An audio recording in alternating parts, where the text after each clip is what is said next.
ससुराल में दुख मायका में सुख कभी कभी आफत बन जाता है।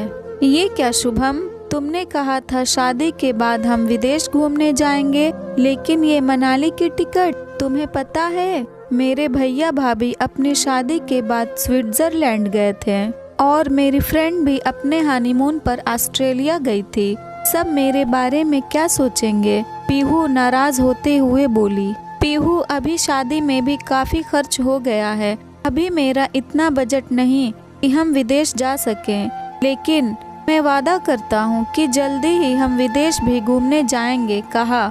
शुभम ने अपनी नई नवेली पत्नी को मनाते हुए बहुत मुश्किल से पीहू मनाली जाने के लिए राजी हुई। एक हफ्ते बाद दोनों वापस घर आ गए। पीहू के ससुराल में उसकी सास, 2 नंदे और वो दोनों पति पत्नी थे। छोटा सा मध्यम वर्गीय परिवार था। शुभम अकेला कमाने वाला था, लेकिन परिवार में किसी चीज की कमी महसूस नहीं होती थी, क्योंकि सब एक दूसरे की जरूरतों का ख्याल रखते थे। पीहू एक संपन्न परिवार की बेटी थी। वो और शुभम एक दूसरे को पसंद करते थे। जब पीहू ने अपने परिवार वालों को शुभम के बारे में बताया तो वैसे तो उन्हें कोई ऐतराज नहीं था, क्योंकि शुभम एक नेक और ईमानदार लड़का था। लेकिन उन्होंने पीहू को समझाने की कोशिश जरूर की थी कि शुभम की छोटी सी तनख्वाह में गुजारा कैसे करोगी, लेकिन पीहू उस समय कुछ सुनना नहीं चाहती थी। प्यार की खुमारी में उसे उस वक्त हैसियत और स्टेटस नजर नहीं आ रहा था। ससुराल में पीहू के दिन तो गुजर रहे थे, लेकिन हर चीज में वो अपने ससुराल की तुलना अपने मायके से करती रहती थी। कभी खाने की वैरायटी पर बहस करती तो कभी घर की सुख सुविधाओं पर सवाल करने लगती। बात बात पर वो रूठ कर अपने मायके चली जाती थी या मायके वालों के सामने अपनी मांग रख देती थी। गर्मी आते ही पीहू को अपने एसी वाले कमरे की याद आने लगी। शुभम, मुझे गर्मी में रहने की आदत नहीं है, मेरे मायके में तो हर जगह एसी लगे हैं। शुभम का अभी बजट नहीं था, फिर भी पीहू के लिए उसने कमरे में एसी लगवा दिया, क्योंकि उसे डर था कि कहीं पीहू अपने मायके वालों से एसी भी न मांग ले। शुभम एक स्वाभिमानी व्यक्ति था और उसे इस तरह पीहू का अपने मायके से चीजें लेना पसंद नहीं आता था।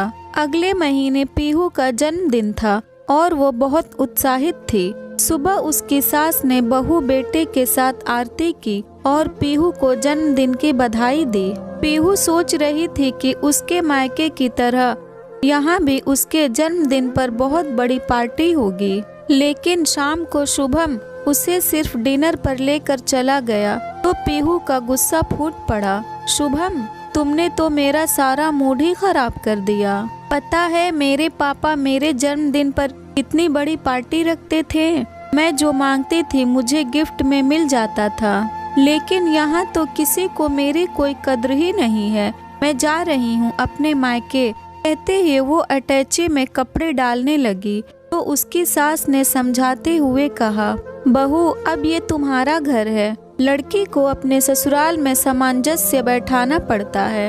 अपने पति की जेब देखकर उसका साथ देना पत्नी का कर्तव्य होता है। मानते हैं तुम्हारे मायके की तुलना में यहाँ तुम्हें सुख सुविधाएं कम मिलती हैं, लेकिन हम सब तुमसे बहुत प्यार करते हैं बेटा। शादी के बाद मायके में बेटियां मेहमान होती हैं। इस तरह छोटी छोटी बातों पर मायके जाना अच्छी बात नहीं है। मम्मी जी, जब से इस घर में आई हूँ एडजस्ट ही तो कर रही हूँ। अपने मायके के सारे ऐशो आराम छोड़कर यहाँ आई थी, लेकिन यहाँ किसी को मेरी कोई परवाह ही नहीं है। शुभम ने भी पीहू को रोकने की बहुत कोशिश की, लेकिन वो समझने को तैयार ही नहीं थी। मायके गए हुए पीहू को 15 दिन हो गए थे।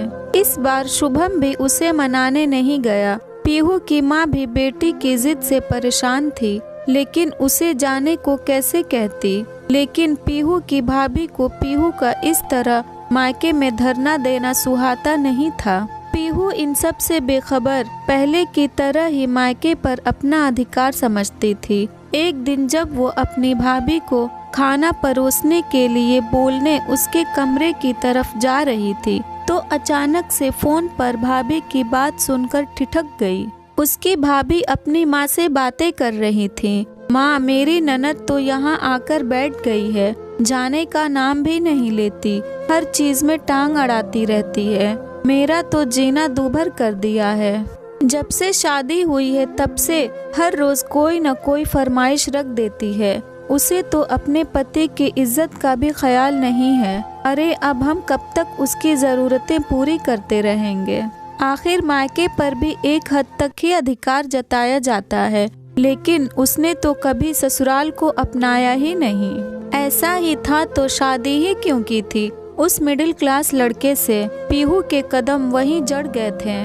गला सूखने लगा था और आंखें बरस पड़ी थीं। दिमाग में अपनी सास की कई बातें गूंज रही थीं। सासू माँ जी ठीक ही कह रही थी, अब ससुराल ही मेरा घर है। जिस मायके पर मैं पहले की तरह अपना अधिकार समझती थी, वो अधिकार तो कब का खत्म हो गया है।